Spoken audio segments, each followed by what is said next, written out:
21 de octubre de 2024, 4:55 de la madrugada, Falls City, Washington. Una comunidad tranquila a 40 kilómetros al este de Seattle, rodeada de bosques y el Snoqualmie River. El tipo de lugar donde las familias crían a sus hijos en casas grandes con jardines amplios, donde todos se conocen, donde la vida es pacífica y segura. Pero esa madrugada, la línea de emergencias 911 recibe una llamada que romperá para siempre esa paz. La voz de un adolescente, temblorosa, llorando. Mi hermano acaba de matar a toda mi familia y luego se suicidó también.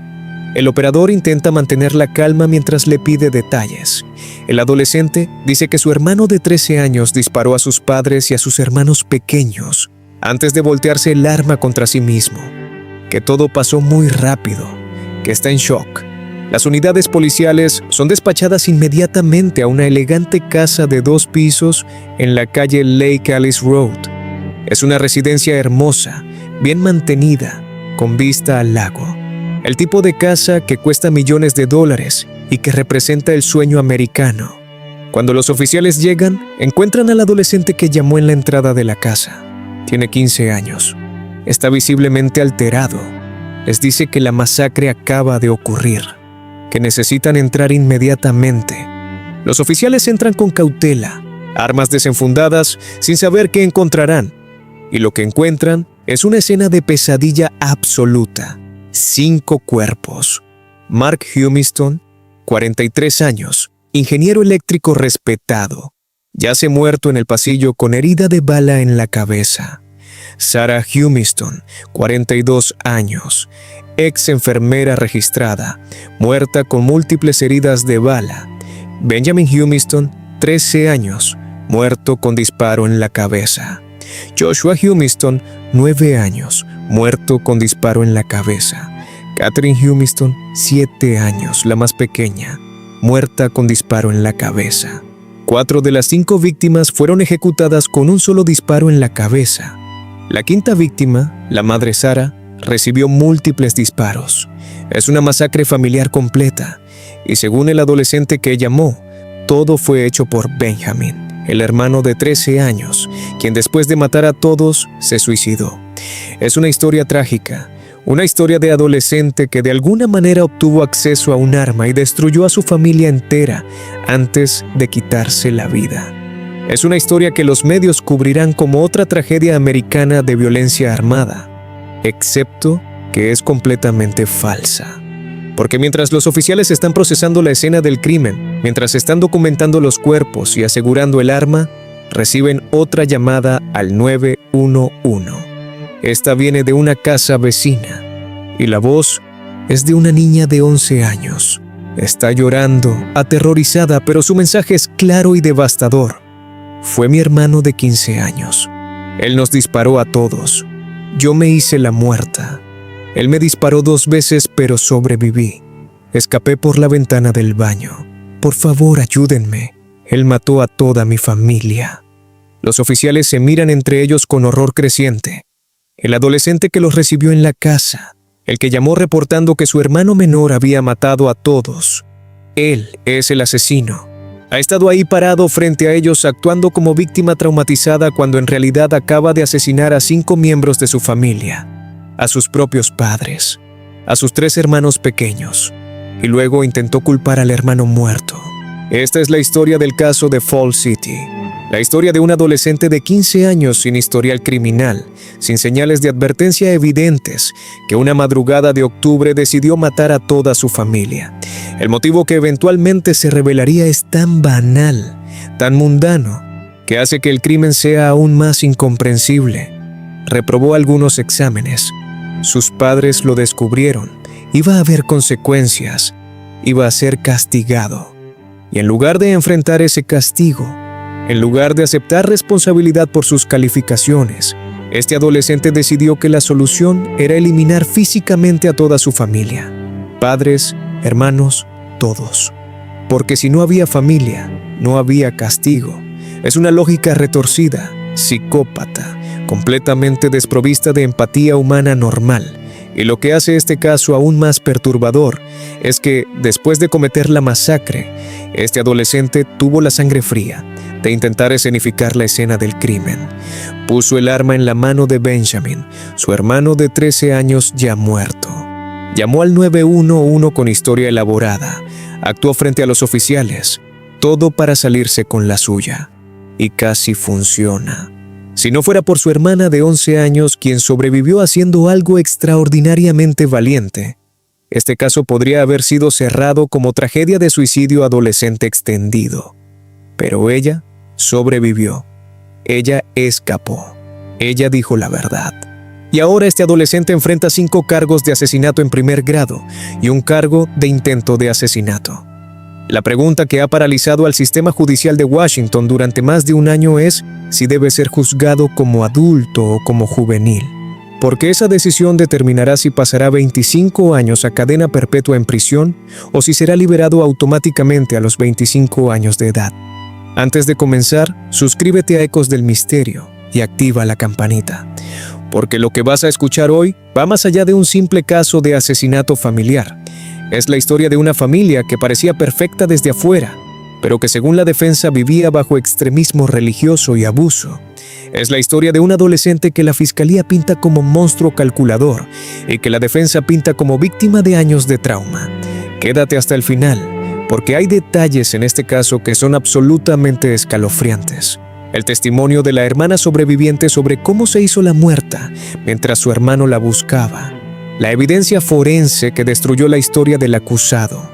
Y las actualizaciones de 2025 y 2026, incluyendo la batalla legal sobre si será juzgado como adulto, que todavía no ha sido resuelta más de un año después del crimen. Para entender cómo llegamos a esa madrugada sangrienta de octubre, necesitamos conocer a fondo a la familia Humiston y la vida que habían construido en Falls City. Desde afuera, desde la perspectiva de vecinos, colegas y conocidos casuales, eran exactamente lo que esperarías de una familia exitosa y estable de la próspera área metropolitana de Seattle. Mark Humiston tenía 43 años cuando murió brutalmente esa madrugada. Era ingeniero eléctrico altamente respetado en su campo. Trabajaba como principal asociado en Hargis Engineers, una firma de ingeniería establecida en Seattle con reputación sólida en la industria. Había estado con la compañía casi 20 años completos, comenzando como ingeniero junior recién graduado y subiendo constantemente la escalera corporativa hasta posición de liderazgo, donde mentoreaba ingenieros más jóvenes y supervisaba proyectos complejos. Sus colegas lo describían consistentemente como mentor dedicado y paciente, líder visionario que podía ver el panorama completo de proyectos, alguien cuya experiencia técnica profunda era superada solo por su amabilidad personal genuina y su voluntad de ayudar a otros a crecer profesionalmente. Mark había nacido y crecido en Texas en familia de clase trabajadora. Se había mudado a Washington décadas atrás específicamente para oportunidades de carrera en el sector tecnológico e industrial en expansión del estado. Había trabajado incansablemente para construir no solo carrera exitosa, sino vida estable y próspera para la familia que eventualmente tendría. Era el tipo de hombre que despertaba temprano cada mañana. Se vestía profesionalmente incluso cuando trabajaba desde casa y tomaba su trabajo extremadamente en serio, porque entendía que su familia dependía de su ingreso y estabilidad. Ganaba sueldo sólido de 6 cifras que le permitía a su familia vivir cómodamente en una de las áreas más caras del país. Sarah Humiston tenía 42 años en el momento de su muerte violenta. Era enfermera registrada con licencia activa, aunque en años recientes había tomado decisión consciente de dejar trabajo de enfermería de tiempo completo para enfocarse completamente en ser madre de tiempo completo y educar a sus 5 hijos en casa según sus valores familiares. Como enfermera, había trabajado en diferentes entornos médicos durante años, acumulando experiencia valiosa y desarrollando habilidades de cuidado y compasión que después aplicaría a criar a sus hijos. La decisión de dejar carrera de enfermería no fue tomada a la ligera. Sarah y Mark la discutieron extensamente, calcularon finanzas cuidadosamente y determinaron que con el salario de Mark podían sostener familia cómodamente con un solo ingreso. Y para Sarah, la oportunidad de estar presente completamente para sus hijos, de darles educación personalizada que reflejara sus valores, valía más que cualquier cheque de pago. Era la organizadora meticulosa de la familia, la persona que mantenía todo funcionando suavemente día a día. Con 5 niños de edades variadas, cada uno con diferentes necesidades, horarios y personalidades, Sara tenía que ser increíblemente organizada solo para mantener casa funcionando. Planificaba lecciones educativas para múltiples niveles de grado, coordinaba actividades extracurriculares, preparaba comidas 3 veces al día para 7 personas, mantenía casa limpia y ordenada, y se aseguraba de que todos estuvieran donde necesitaban estar cuando necesitaban estar ahí. Era trabajo de tiempo completo, más exigente que muchos trabajos corporativos, pero Sara lo hacía con gracia aparente. Era activa en su iglesia evangélica local donde la familia adoraba regularmente. Participaba en grupos de estudio bíblico para mujeres, ayudaba a organizar eventos comunitarios de iglesia y era conocida por ser amable, acogedora y siempre dispuesta a ayudar a otros miembros de congregación que necesitaban apoyo. Juntos, Mark y Sara habían construido vida que muchas familias estadounidenses aspirarían a tener. Habían comprado su casa en Falls City en 2019, después de buscar extensamente la propiedad perfecta para su familia grande. Era inversión significativa, propiedad impresionante de 2 pisos con 4 baños completos y 3 habitaciones espaciosas en terreno grande y hermoso, con vista panorámica al lago Alice. La casa estaba valuada en más de $1 millón, precio que refleja tanto el tamaño de la propiedad como la deseabilidad de la ubicación en uno de los vecindarios más buscados del área metropolitana de Seattle. Para Mark y Sara, comprar esta casa representaba culminación de años de trabajo duro, ahorro disciplinado y sacrificio. Era el tipo de casa donde imaginaban criar a sus 5 hijos hasta la adultez, donde crearían recuerdos familiares, donde cada niño tendría espacio para crecer y desarrollarse.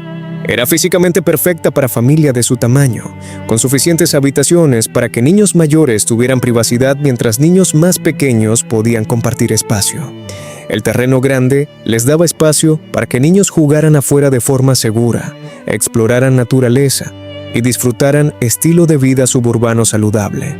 El lago cercano ofrecía oportunidades recreativas. El vecindario era tranquilo, seguro, lleno de otras familias jóvenes.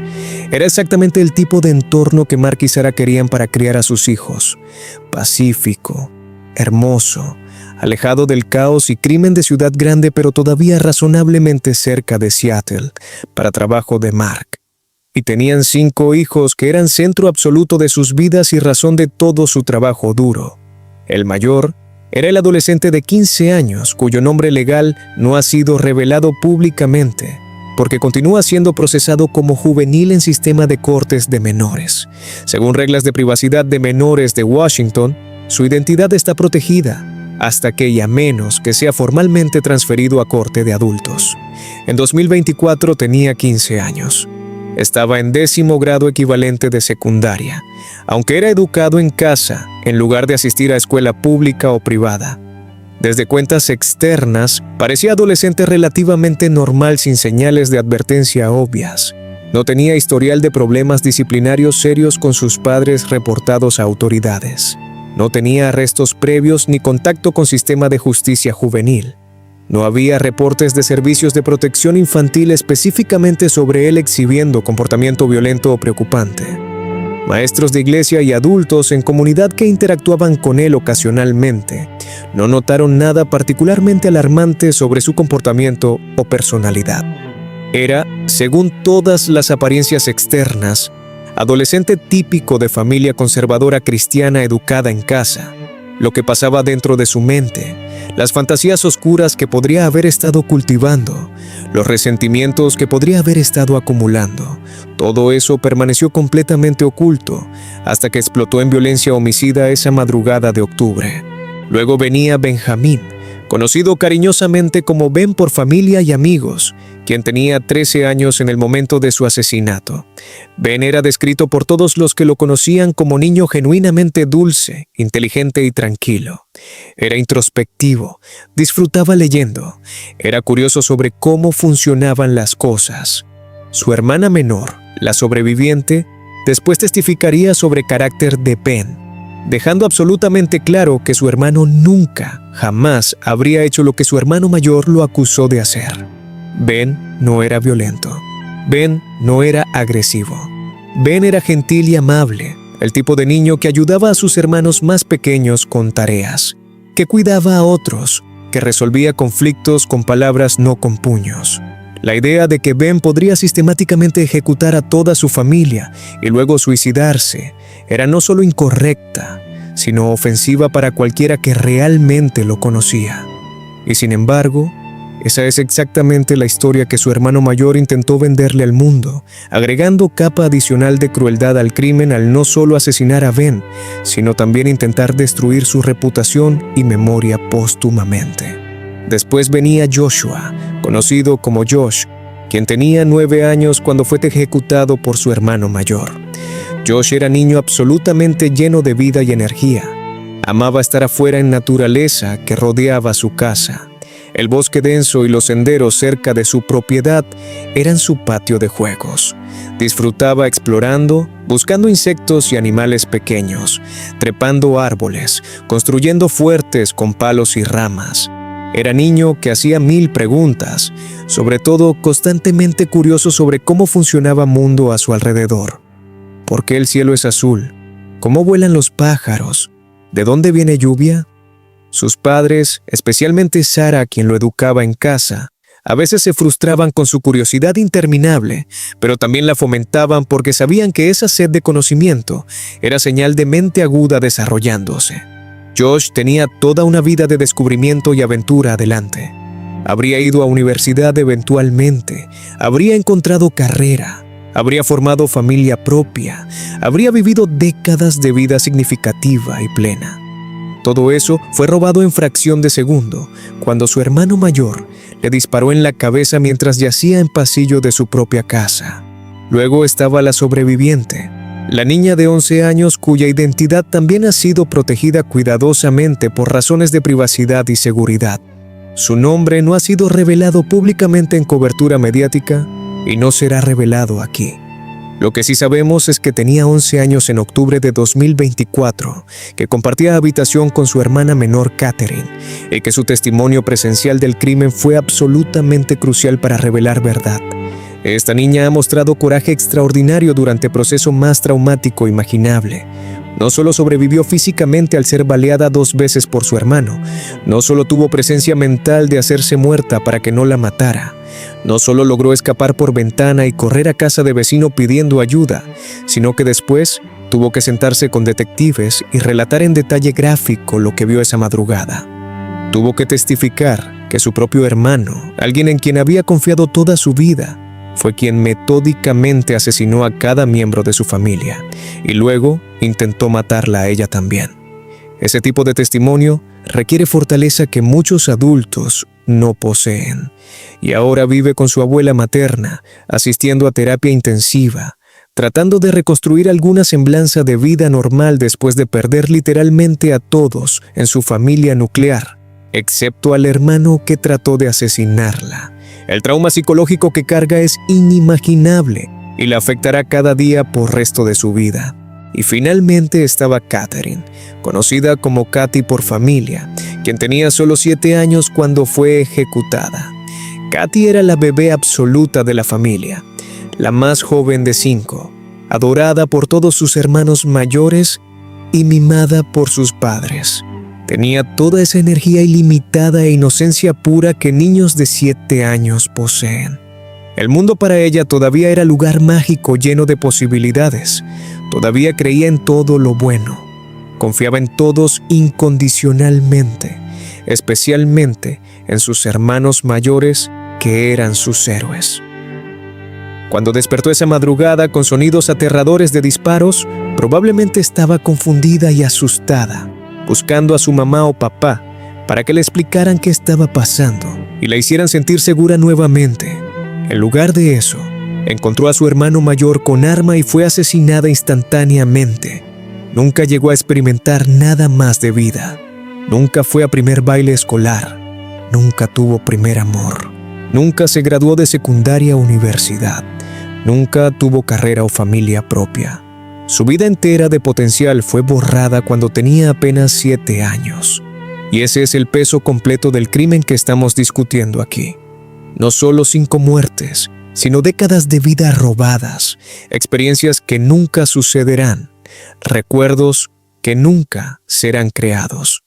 Los 5 niños eran educados en casa por Sarah. Esto es relativamente común en comunidades conservadoras cristianas del noroeste del Pacífico. La familia asistía regularmente a iglesia evangélica local, donde eran miembros activos. Según vecinos y conocidos, los Humiston parecían familia modelo. Los niños eran educados, respetuosos cuando los veías en público. No había reportes a servicios de protección infantil. No había llamadas policiales a la casa. No había señales externas de problemas serios. Mark trabajaba largas horas, pero siempre hacía tiempo para actividades familiares los fines de semana. Sarah era madre dedicada que organizaba días de campo con otras familias de educación en casa. Llevaba a los niños a actividades de iglesia. Se aseguraba de que tuvieran vida social, a pesar de no asistir a escuela tradicional. Pero según documentos de defensa presentados después del arresto, la realidad dentro de la casa Humiston era radicalmente diferente de la imagen pública. La defensa alega que la familia vivía bajo lo que describen como extremismo religioso severo, aislamiento intencional del mundo exterior y ambiente abusivo y fuertemente controlado.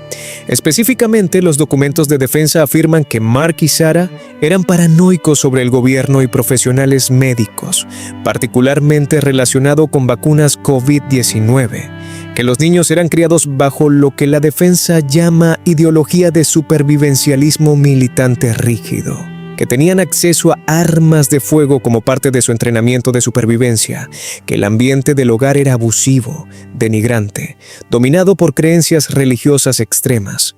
La abuela materna de los niños, quien ahora es tutora legal de la sobreviviente de 11 años, supuestamente reportó a las autoridades que su hija Sarah era abusiva y denigrante con los niños, que la abuela había amenazado con reportarla a servicios de protección infantil si el abuso no paraba. Documentos de corte citan tema común expresado por familia extendida, vecinos y aquellos que conocían a los Humiston, que los niños estaban aislados del mundo exterior y no se relacionaban socialmente con muchos compañeros.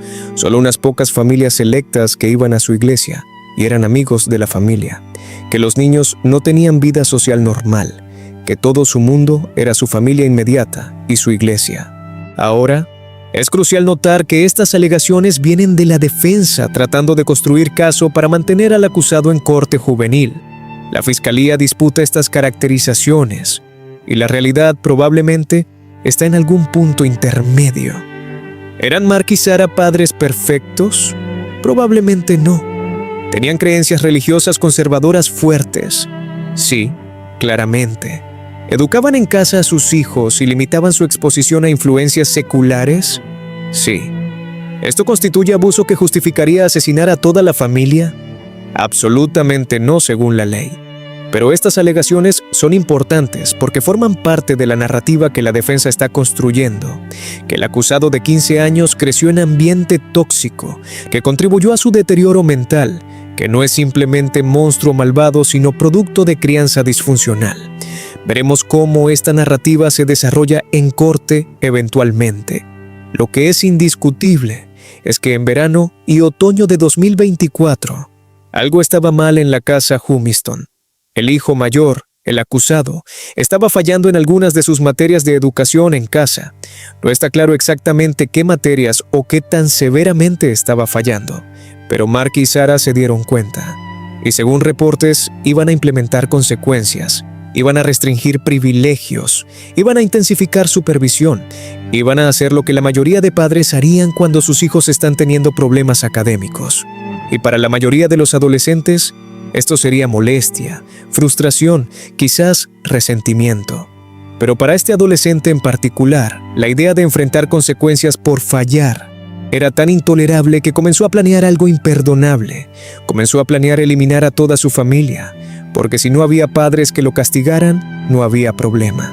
Si no había hermanos que fueran testigos de su fracaso, no había vergüenza. La lógica es tan retorcida, tan fundamentalmente rota que revela mente que no funciona como mente normal debería funcionar. Y esa mente rota estaba a punto de cometer uno de los crímenes familiares más horribles en la historia reciente de Washington. Domingo 20 de octubre de 2024. Para la familia Cumiston es día relativamente normal. Asisten a servicios de iglesia en la mañana, regresan a casa para almuerzo familiar.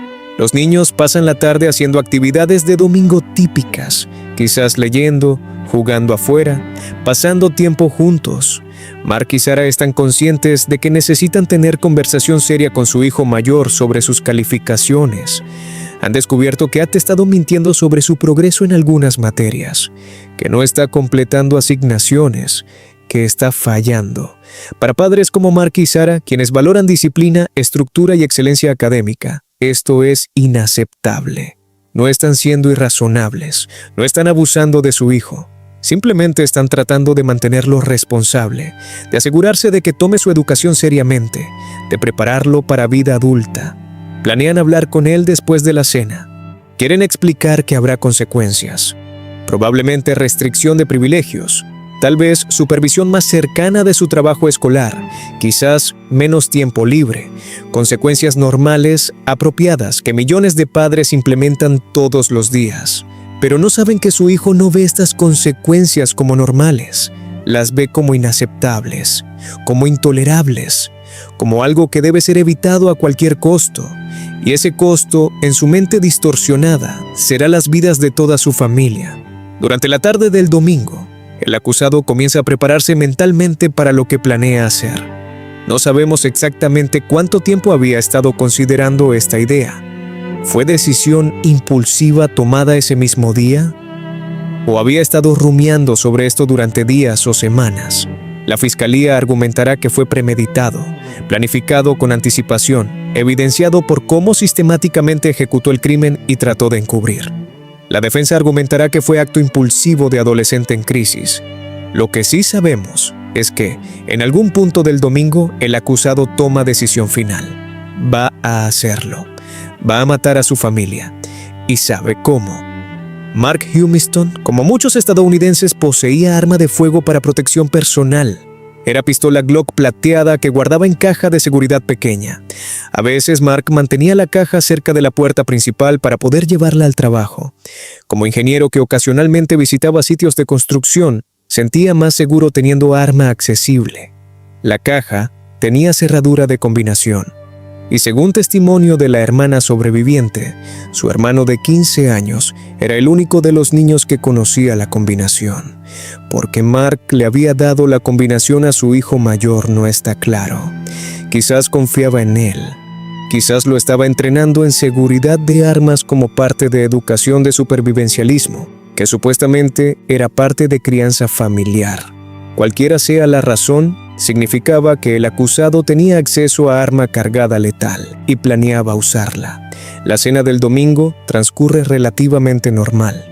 La familia come junta como usualmente hacen. Hay conversación, probablemente discusión sobre planes para la semana. Mark y Sarah todavía no han tenido la conversación sobre calificaciones con su hijo mayor. Planean hacerlo más tarde esa noche o quizás el lunes en la mañana. No se dan cuenta de que ya es demasiado tarde, que la decisión ya ha sido tomada, que el plan ya está en movimiento. Después de la cena, la familia se prepara para dormir.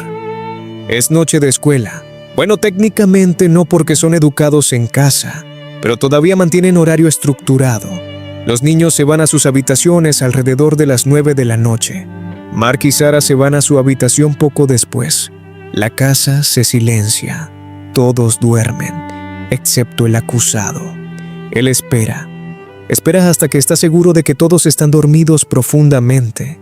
Espera hasta la hora más oscura de la noche cuando el sueño es más pesado. Y entonces, alrededor de las 4:30 de la madrugada del lunes 21 de octubre, se levanta de su cama. Va silenciosamente a donde su padre guarda la caja de seguridad con la Glock. Marca la combinación. La caja se abre. Toma la pistola, verifica que está cargada y comienza su recorrido por la casa, habitación por habitación, ejecutando a su familia mientras duermen. Lo que pasó en las siguientes horas es reconstruido principalmente del testimonio de la hermana sobreviviente, evidencia forense y la escena del crimen. Comienza con Mark y Sarah, los padres. El acusado va a su habitación primero. Están dormidos. No esperan nada. El acusado levanta la Glock y dispara. Los detalles exactos de quién fue baleado primero, Mark o Sarah, no han sido completamente revelados públicamente, pero sabemos que ambos fueron baleados múltiples veces. Mark recibió disparo en la cabeza que lo mató casi instantáneamente. Sarah aparentemente despertó o intentó defenderse porque recibió múltiples heridas de bala, no solo una. Fue ejecutada mientras intentaba protegerse o escapar. Los disparos en la habitación de los padres despiertan a algunos de los otros niños. El ruido de disparos en casa silenciosa es imposible de ignorar. Los niños más pequeños probablemente están confundidos, asustados, sin entender qué está pasando. Algunos salen de sus habitaciones para investigar, y eso sella su destino, porque el acusado los encuentra en el pasillo. Joshua, de 9 años, sale de su habitación. El acusado le dispara en la cabeza. Joshua cae al piso del pasillo, sangre en su boca. Benjamín, de 13 años, también sale. El acusado le dispara en la cabeza. Benjamín cae junto a su hermano menor. Ahora hay 3 cuerpos en el pasillo: Mark, Joshua y Benjamín, todos muertos o muriendo rápidamente. La hermana de 11 años despierta con el sonido de disparos. Su habitación la comparte con su hermana menor, Catherine, de 7 años.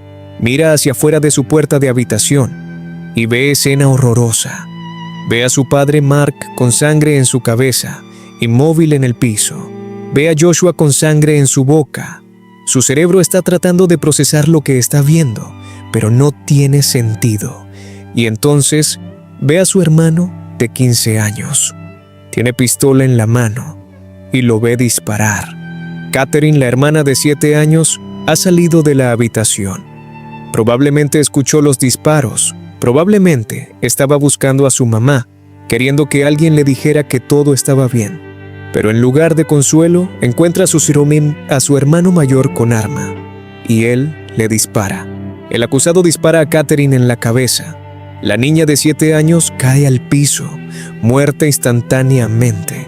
Y entonces el acusado se voltea hacia su otra hermana, la de 11 años. Ella está todavía en la puerta de su habitación, paralizada por shock y terror. El acusado le dispara. La primera bala la golpea. Ella cae. Él le dispara nuevamente. La segunda bala también la golpea. Pero milagrosamente, ninguna de las 2 balas es fatal. Una la golpea en la mano. La otra le roza el cuello. Hay sangre. Hay dolor intenso. Pero está consciente. Está viva. Y en ese momento de vida o muerte, su cerebro toma decisión que la salvará. Se hace la muerta. Se queda completamente inmóvil en el piso, conteniendo la respiración, ignorando el dolor, fingiendo estar muerta como sus hermanos. El acusado la mira, ve sangre, ve que no se mueve y asume que está muerta. No verifica más de cerca, no dispara de nuevo, simplemente continúa con su plan. Con todos sus hermanos aparentemente muertos y sus padres muertos, el acusado ahora necesita implementar la segunda parte de su plan, el encubrimiento. Ha cometido quíntuple homicidio. 5 miembros de su familia están muertos o supuestamente muertos. Él es el único sobreviviente y sabe que cuando llegue la policía, él será sospechoso obvio. Adolescente sobreviviente en casa donde todos los demás murieron. Cualquier detective experimentado lo miraría inmediatamente.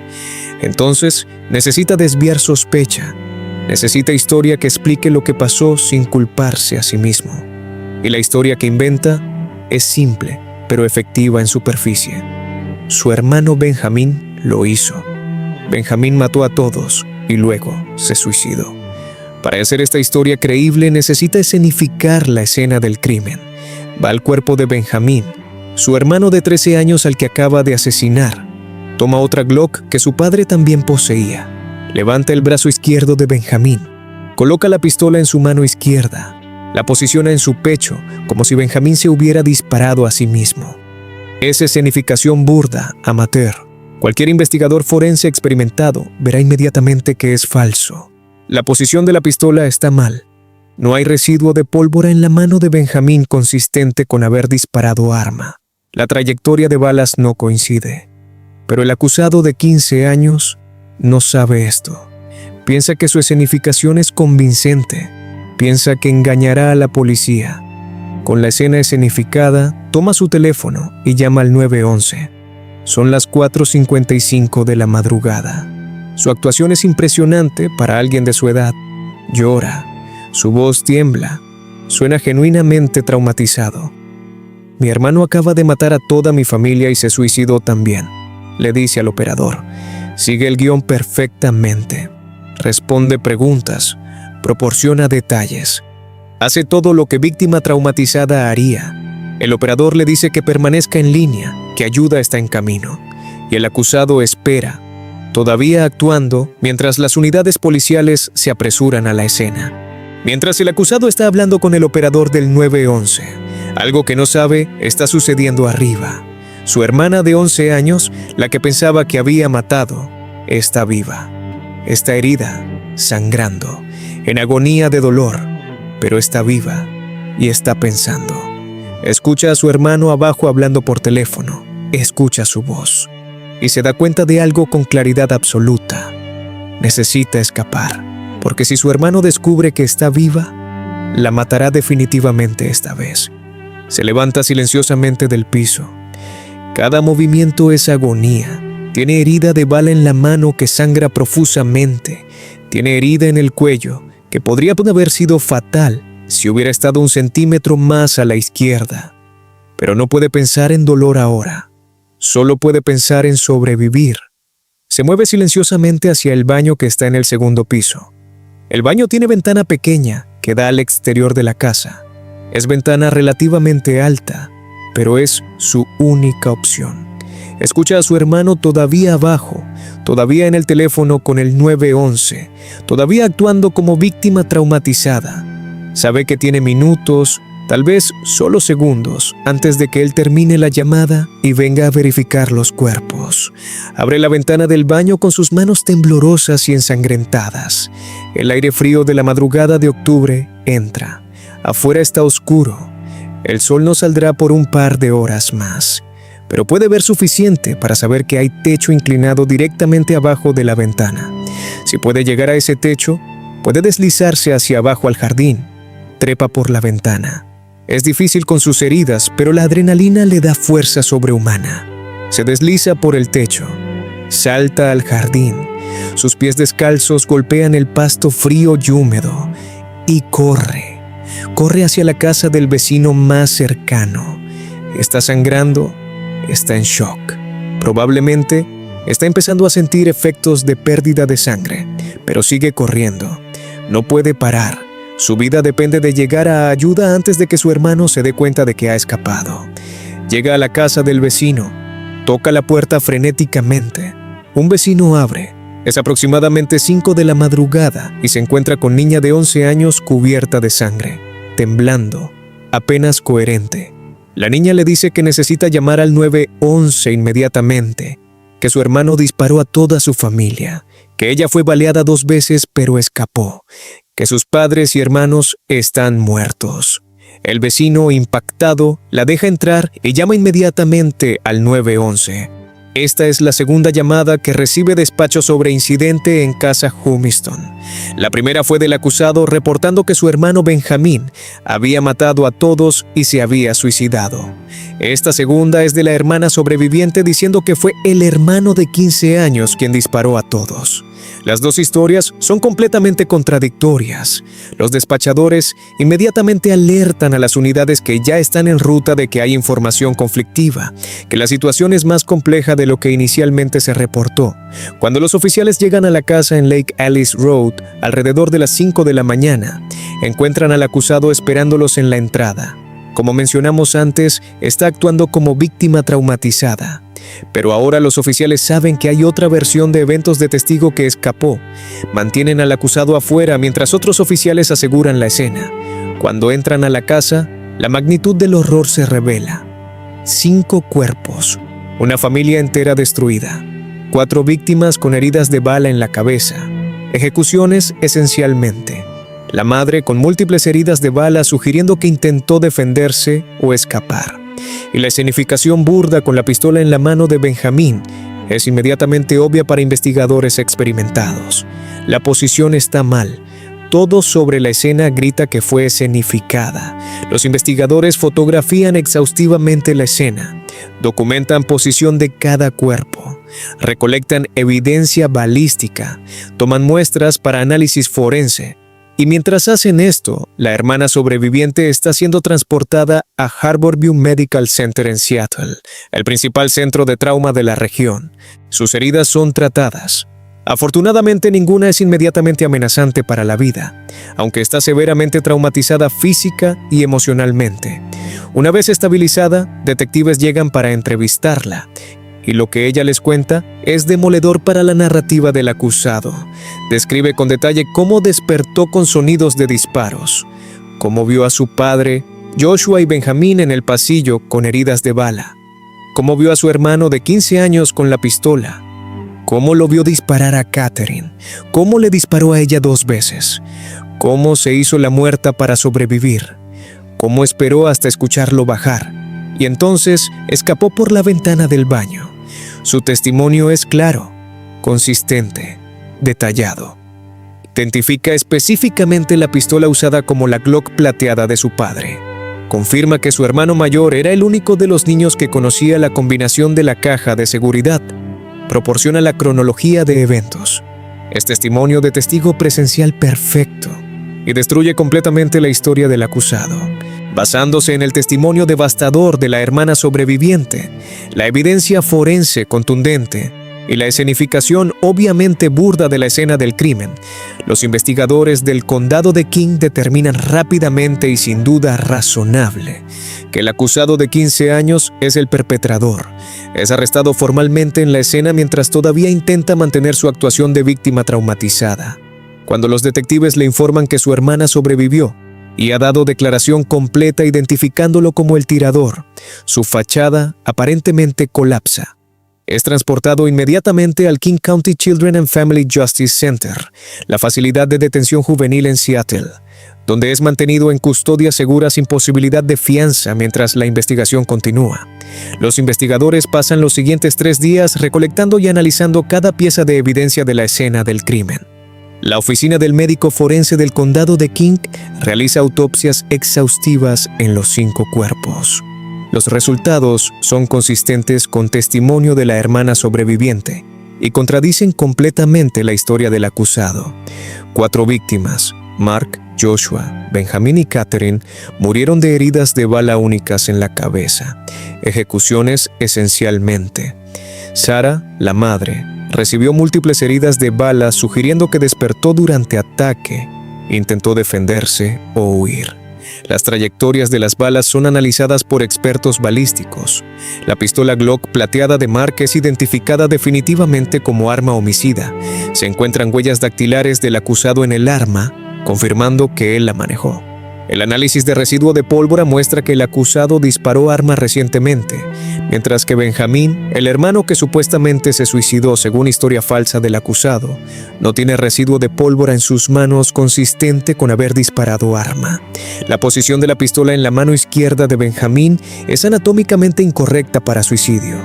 La trayectoria de la bala que mató a Benjamín viene de ángulo que sería físicamente imposible si se hubiera disparado a sí mismo. Cada pieza de evidencia forense destruye la narrativa del acusado y confirma que él sistemáticamente ejecutó a su familia entera.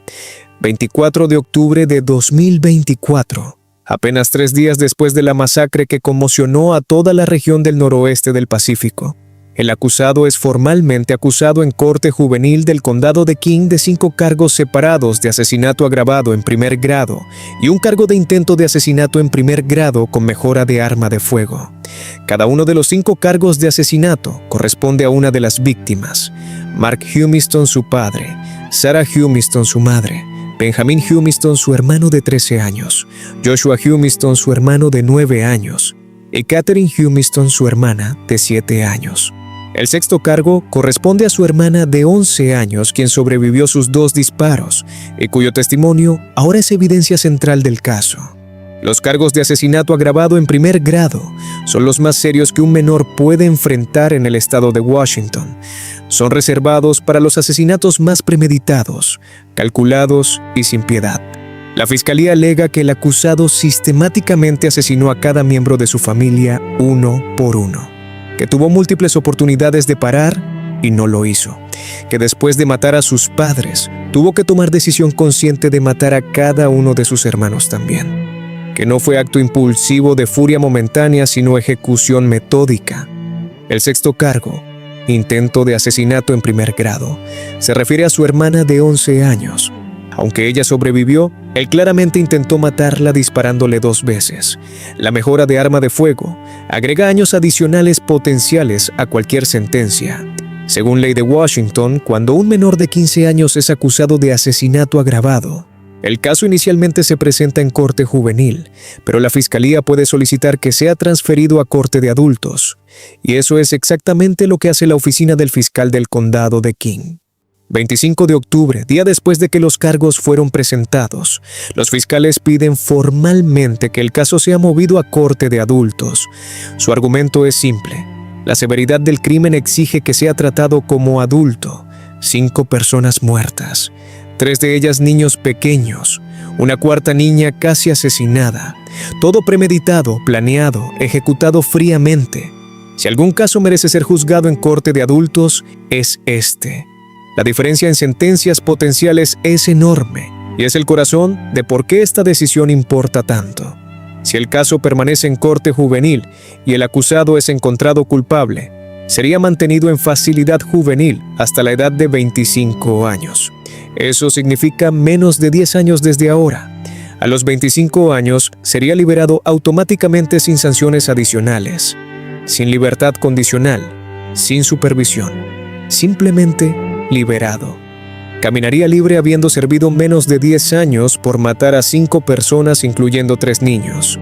Si el caso es movido a corte de adultos y es encontrado culpable, la sentencia establecida por legisladores del estado es 25 años a cadena perpetua con presunción de liberación después de 25 años. La Junta de Revisión de Sentencias Indeterminadas del estado haría la determinación de liberación.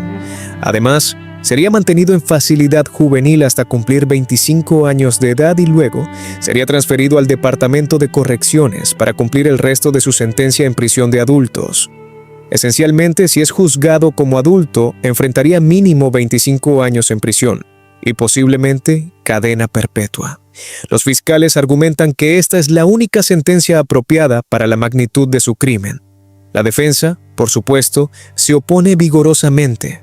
Sus abogados, Amy Parker y otros de la Oficina del Defensor Público, argumentan que su cliente debe permanecer en corte juvenil. Presentan varios argumentos. Primero, argumentan que es juvenil sin historial criminal previo. No tiene arrestos anteriores, no tiene condenas, no hay patrón de comportamiento violento. Este crimen, por más horrible que sea, es aberración. Segundo, argumentan que el sistema juvenil está diseñado específicamente para rehabilitación, no solo castigo, que un adolescente de 15 años no es lo mismo que adulto de 25, que el cerebro adolescente todavía está desarrollándose, particularmente áreas responsables de control de impulsos, evaluación de riesgos y consecuencias a largo plazo, que, con tratamiento, terapia y tiempo, su cliente podría ser rehabilitado. Tercero, y más controversial, la defensa comienza a construir narrativa de que su cliente fue víctima de abuso. Presentan documentos alegando que la familia Humiston vivía bajo extremismo religioso, aislamiento severo y ambiente abusivo, que los niños eran criados bajo ideología de supervivencialismo militante, que la abuela materna había reportado que Sarah era abusiva con sus hijos, que este ambiente contribuyó al deterioro mental del acusado. La defensa no está diciendo que estas circunstancias justifican el asesinato de 5 personas. Legalmente no pueden hacer ese argumento. Pero están tratando de pintarlo como juvenil traumatizado cuyo desarrollo fue severamente impactado por años de abuso, no como monstruo que merece ser tratado como adulto.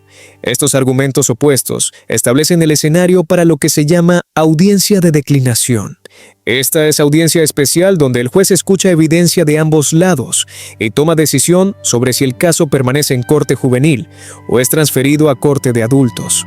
La decisión se basa en 8 factores establecidos en precedente legal llamado Kent Factors. El juez debe considerar la seriedad del delito alegado, si fue cometido de manera agresiva premeditada o premeditada, si fue contra personas o propiedad, el historial criminal del juvenil, la sofisticación o madurez del juvenil, si el juvenil puede ser rehabilitado y varios otros factores. Es análisis complejo y la decisión del juez es enormemente impactante. Originalmente, la audiencia de declinación fue programada para junio de 2025, aproximadamente 8 meses después del crimen. Parecía cronología razonable. Daría a ambas partes tiempo para preparar sus argumentos, reunir evidencia, entrevistar testigos. Pero la defensa rápidamente solicitó retraso. Argumentaron que necesitaban más tiempo. Este es el caso más serio que la Corte Juvenil del Condado de King haya visto, dijeron. Necesitan completar evaluaciones psicológicas exhaustivas del acusado. Necesitan entrevistar docenas de testigos, incluyendo familia extendida, miembros de iglesia, vecinos, cualquiera que pueda proporcionar información sobre dinámica familiar Humiston. Necesitan contratar expertos forenses para examinar la escena del crimen y presentar teoría alternativa de lo que pasó. Todo esto toma tiempo. La fiscalía se opuso a retraso. Argumentaron que la defensa estaba deliberadamente arrastrando el proceso, que 8 meses era tiempo amplio, que la comunidad merece resolución, pero el juez concedió retraso parcial. La audiencia fue movida de junio a septiembre de 2025, pero en julio de 2025, la defensa regresó con otra moción solicitando retraso adicional masivo. Ahora argumentaban que necesitaban hasta octubre de 2026 para estar completamente preparados. Eso sería 2 años completos después del crimen. Su abogada Amy Parker escribió que este caso requiere enfoque cuidadoso, reflexivo y metódico por todos los involucrados. No es caso que deba ser apresurado o presionado. Anticipaban que entrevistas de testigos restantes podrían completarse para abril de 2026. Con evaluaciones forenses y médicas completadas para agosto de 2026 y estar completamente preparados para audiencia de declinación para octubre de 2026. La juez Verónica Galván, quien supervisa el caso, negó esta solicitud rotundamente. En audiencia en septiembre de 2025, la juez expresó frustración con el ritmo del caso. Quiero ser muy clara aquí. Lo que han propuesto que necesitan hacer, esta corte encuentra, es excesivo, le dijo Galván al equipo de defensa. Rechazó la solicitud de octubre de 2026 y en su lugar programó la audiencia de declinación para abril de 2026. También ordenó conferencias de estado mensuales para monitorear el progreso de la defensa y mantenerlos responsables del cronograma. La próxima conferencia de estado está programada para diciembre de 2025. Los fiscales también han expresado frustración con retrasos. Han solicitado reuniones mensuales donde la defensa debe detallar qué trabajo han realizado y proporcionar cronogramas para evaluaciones pendientes. Esa solicitud fue negada por la juez, pero la frustración de fiscalía es clara. Sienten que defensa está arrastrando deliberadamente para retrasar justicia. Ahora, más de 1 año después del crimen, a febrero de 2026, el acusado sigue en detención juvenil esperando la audiencia de declinación, que ahora está programada para abril de 2026. Si esa audiencia realmente se lleva a cabo en abril o si habrá más retrasos permanece por verse. Mientras las maniobras legales continúan, la comunidad de Falls City está tratando de sanar. El caso ha devastado a esta pequeña comunidad tranquila. Muchas personas conocían a la familia Humiston, los veían en la iglesia, los saludaban en tiendas locales.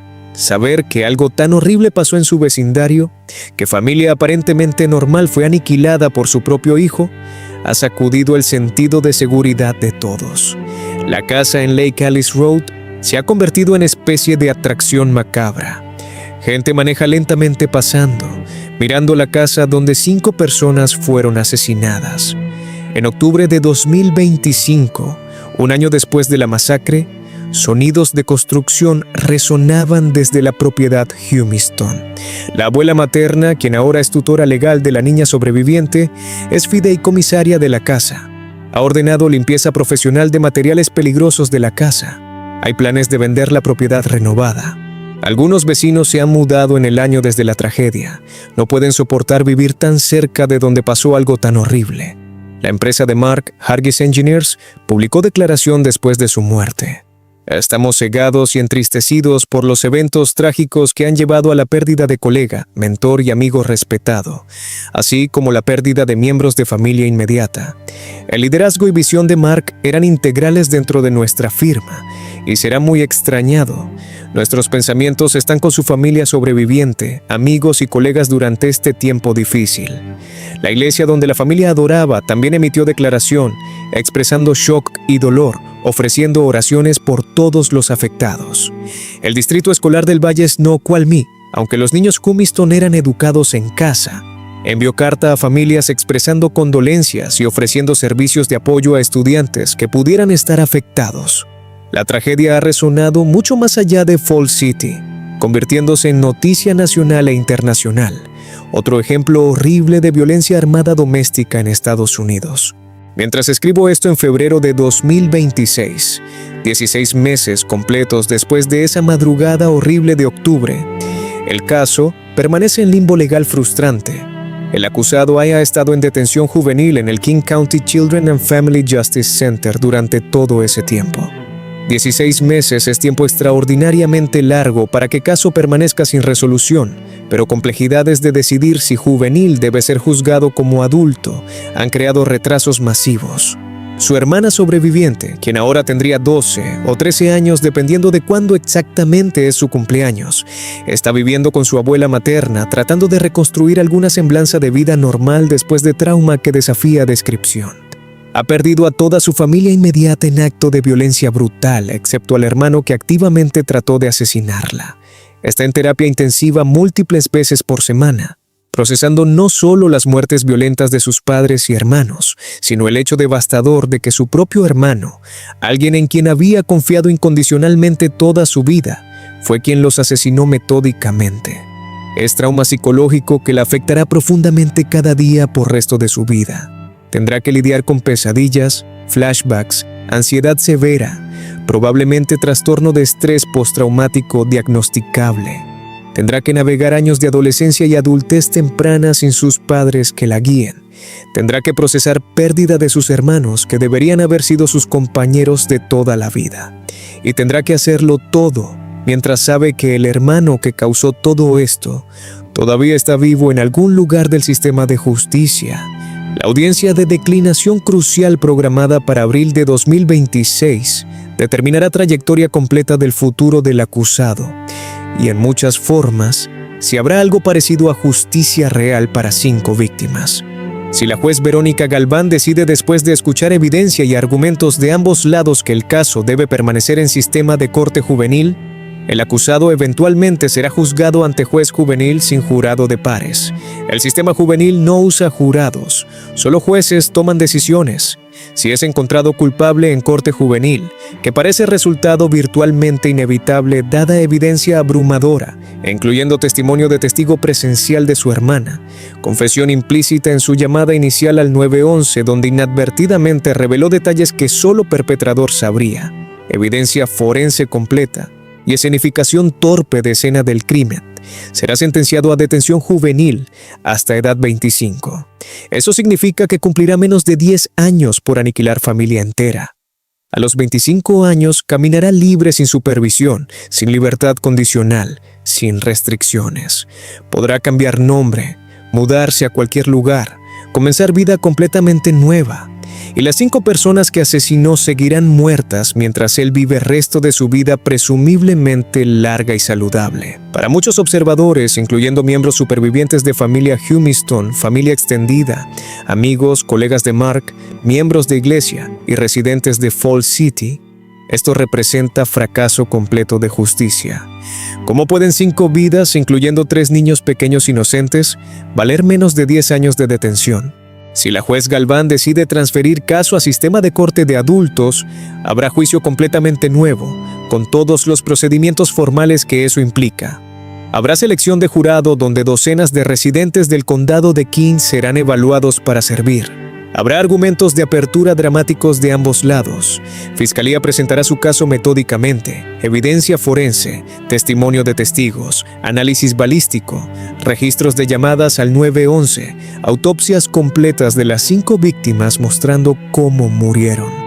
La hermana sobreviviente probablemente tendrá que testificar en corte abierta, recontando en detalle lo que vio esa madrugada mientras abogado defensor la interroga, tratando de encontrar inconsistencias o sembrar duda. Será experiencia retraumatizante para ella, pero necesaria para justicia. La defensa presentará su caso alternativo, alegaciones de abuso familiar, evaluaciones psicológicas del acusado mostrando trauma, testimonio de expertos sobre desarrollo cerebral adolescente y capacidad disminuida de juveniles de entender consecuencias plenas de acciones. Argumentarán que, aunque cometió acto horrible, fue producto de ambiente abusivo y mente inmadura. Después de días o semanas de testimonio, jurado deliberará y llegará a veredicto. Si es encontrado culpable en corte de adultos, enfrentará sentencia establecida por legisladores estatales de 25 años a cadena perpetua, con presunción de liberación, después de 25 años que Junta de Revisión de Sentencias Indeterminadas del Estado determinaría. Sería mantenido en facilidad juvenil hasta cumplir 25 años de edad, y luego sería transferido a prisión estatal de adultos del Departamento de Correcciones de Washington para cumplir resto de su sentencia. Esencialmente, si es juzgado como adulto y condenado, enfrentaría mínimo garantizado de 25 años tras las rejas y posiblemente resto de su vida natural. Para muchos que han seguido caso, esta es única sentencia que remotamente se acerca a justicia apropiada para magnitud de su crimen. Dado brutalidad indescriptible del crimen donde 5 personas, incluyendo 3 niños pequeños, fueron ejecutados sistemáticamente en sus propias camas o pasillos de su hogar, el hecho de que fue claramente premeditado, como lo demuestra escenificación de escena del crimen y llamada falsa al 911, y ausencia completa de remordimiento genuino aparente del acusado, muchos observadores legales experimentados y analistas que han estado siguiendo caso creen que probabilidad es alta de que juez Galván ordenará transferencia a corte de adultos, pero nada es certero en sistema legal, y ambos lados presentarán argumentos persuasivos en audiencia de abril. La pregunta más profunda y filosóficamente compleja que este caso plantea, más allá de cuestiones legales sobre jurisdicción de corte juvenil versus adulto, es una que no tiene respuesta fácil o satisfactoria. ¿Cómo prevés esto? ¿Cómo identificas qué adolescentes aparentemente normales son capaces de violencia familiar genocida? El acusado no tenía historial documentado de violencia hacia otros, no tenía arrestos previos en su registro, no había reportes verificables a servicios de protección infantil sobre él específicamente exhibiendo comportamiento peligroso o psicopático. Maestros voluntarios de iglesia, líderes juveniles y adultos en comunidad que interactuaban con él ocasionalmente en contextos sociales no vieron ni reportaron señales obvias de que era peligro inminente para cualquiera. ¿Fueron las alegaciones de defensa sobre ambiente familiar supuestamente abusivo verdad completa, verdad parcial o exageración defensiva? ¿Contribuyó ese supuesto abuso, si existió en forma que defensa alega, a su deterioro mental y eventual explosión violenta? ¿O es simplemente individuo con psicopatía innata, nacido sin capacidad neurológica normal de empatía, sin conciencia funcional? ¿Alguien que habría hecho algo horrible eventualmente sin importar cuán perfectamente amorosa fue su crianza? Estas son preguntas profundas que el sistema legal tratará de responder durante juicio eventual, pero que probablemente nunca tendrán respuestas completamente satisfactorias que traigan cierre real a quienes fueron devastados por este crimen. Lo que sí sabemos con certeza absoluta e innegable es que 5 personas completamente inocentes están permanentemente muertas. Mark Humiston nunca volverá a su oficina en Hargis Engineers, nunca volverá a mentorear ingenieros jóvenes, nunca volverá a resolver problemas complejos de ingeniería que disfrutaba. Sarah Humiston nunca volverá a abrazar a sus hijos que amaba más que su propia vida, nunca volverá a adorar en iglesia que era tan central para su identidad, nunca volverá a enseñar lecciones a sus niños educados en casa. Catherine, solo 7 años con toda vida llena de posibilidad adelante, nunca crecerá. Nunca irá a baile de graduación. Nunca irá a universidad. Nunca tendrá carrera. Nunca se casará ni tendrá familia propia. Joshua, 9 años lleno de curiosidad interminable sobre el mundo natural. Todo ese potencial de convertirse en científico o conservacionista o cualquier cosa que soñara, destruido. Y Benjamín, 13 años. No solo asesinado brutalmente, sino luego difamado póstumamente cuando su hermano intentó culparlo por masacre que Benjamín nunca habría sido capaz de cometer. Sus nombres y memorias merecen ser recordados, honrados, no solo como víctimas anónimas de violencia, sino como personas reales que amaban profundamente, que reían, que importaban a muchas otras personas. Esta fue la historia completa del caso de Falls City, la masacre de la familia Humiston. Un crimen tan horrible, tan incomprensible en su crueldad, que ha dejado comunidad entera de Falls City permanentemente traumatizada y buscando respuestas que pueden nunca llegar. Si este caso te impactó profundamente, dale like, comparte con otros y suscríbete a Ecos del Misterio. Nos vemos en el próximo misterio.